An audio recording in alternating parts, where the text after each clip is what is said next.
What is happening, guys? Welcome back. So you can probably see by the thumbnail and title we're going to be getting back on with a little bit on the Golf. Now I know a lot of you have been asking what's going on with it and everything. To be honest, that just took up most of my brain power trying to work out painting it, etc. So yeah, that's why we didn't do anything on the Golf, because I just wanted to focus on that, get that as good as I can, which I think it's turned out pretty decent. If you don't know what I'm talking about, you've not watched that, I'll put a link somewhere to the series of me sorting that crash damage to Caddy out, colour changing it and all sorts. But the Mk1, so I've just had to go back and look on my YouTube at what we did last time. Last time we sorted out and replaced this front inner wing cut, we put the battery tray on, sorted a few other bits and bobs out, and then we got all the front end back on and sorted, and it's looking pretty good. This wing still needs a little bit of fettling to get right. The other one needs a little bit of fettling as well, but I'm not worried too much about that at the moment.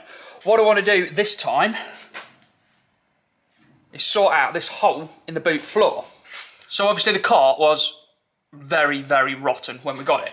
That had been the lowest point, completely gone, completely rotted out, nothing really left. So we cut all that out, got rid of it, knowing we were going to replace it. Now we got an aftermarket one, and I went to fit it in, and it was a little bit bigger than the hole was. So me being me thought, right, went gunno, went cutting loads of bits out. I've cut, see here where all these half holes are. I ended up cutting loads of it out and all sorts. I'm going, yeah, right, that sound, that'll fit, that'll do. And then just I slept on it, thought about it, was like, I'm not happy with what I've done. I went all excited and started cutting things.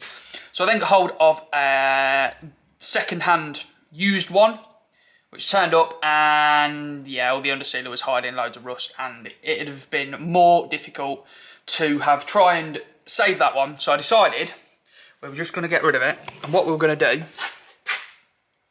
was make our own. What I did was, the aftermarket one, I unstitched it and took the bottom piece off. I then hammered this lip. I hammered that flat so it sat straight out like that. I then cut myself some bits of steel that were 150, 170 mil, I can't quite remember. They were the right length, welded them together because the sheet wasn't long enough because I couldn't get an 8-foot sheet in my car. Welded them together so I've got a big, long, thin piece. We then routed a hole out of a piece of plywood that I cut myself, I think it was 15 mil block. If this is your piece of steel, it came through the hole and sat over here by 15 mil.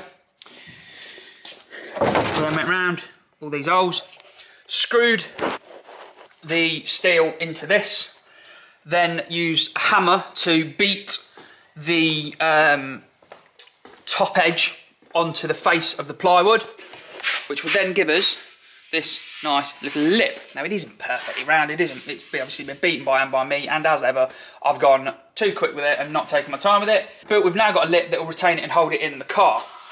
So once we'd formed that, I spun a circle out, which I have got absolutely no idea where it's gone. I took all of this pin off the centre of this, drilled a hole in the middle of it, found the centre point of the circle, which obviously I'd used to spin the circle out anyway.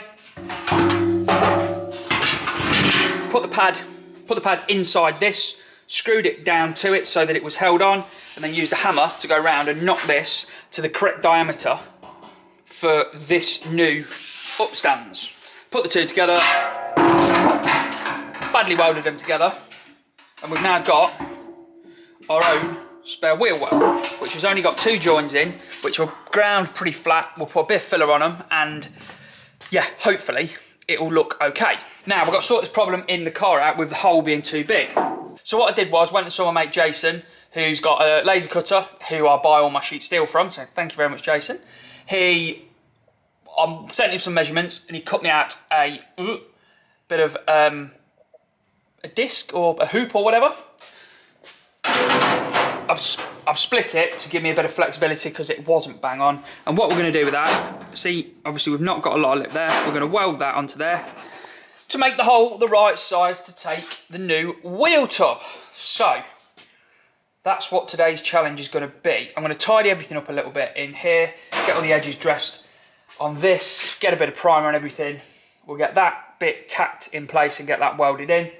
we'll drop that in, drill some holes through the top, and then we'll be able to plug weld that in. I think I've probably talked too much and I'm going to get people moaning saying I'm talking too much, but it's a bit of a catch up on what's been going on with it. So let's get this all sorted out, get this ring welded in, and then we'll make sure that is going to fit.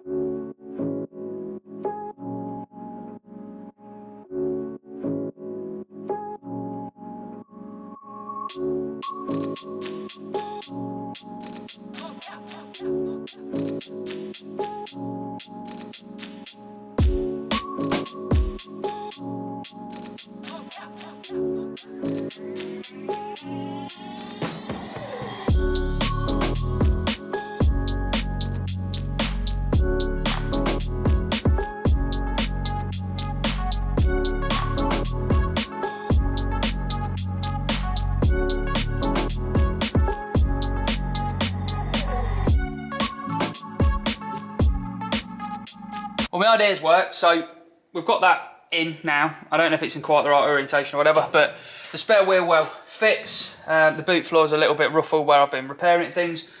We'll drill some holes in the top of this to be able to weld that down and then fully weld it underneath as well. But I'm going to leave that little bit for now because we need to roll the car over and make the piece that joins the rear panel to the spare wheel well.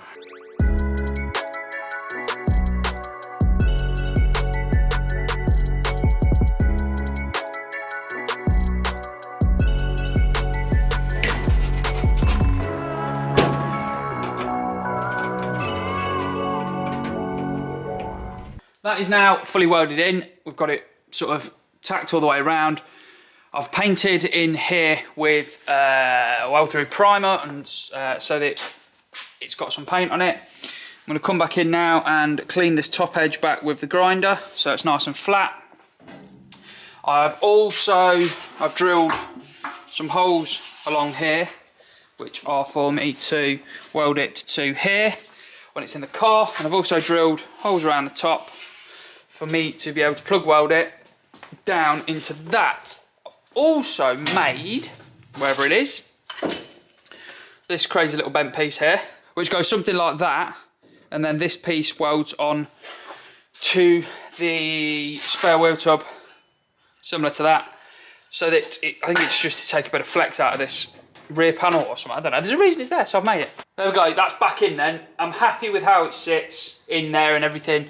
I think when it's seam sealed, you'll never know what I've done, other than watching this video, which is all over the internet. But anyway, what I'm going to do now is jump in and sort of put my feet in here to make sure it's pulled down to the right place, get a few welds on. The floor here, for some reason, seems to drop away. So I'm going to get most of it welded, then we'll get a jack and a bit of wood, and we'll jack this part up so it meets, then we'll weld that, and that will hopefully put a bit of strength back into the floor and everything. But we're heading in the right direction. So I'll chuck the GoPro on, jump in, and we'll make a start getting this sorted.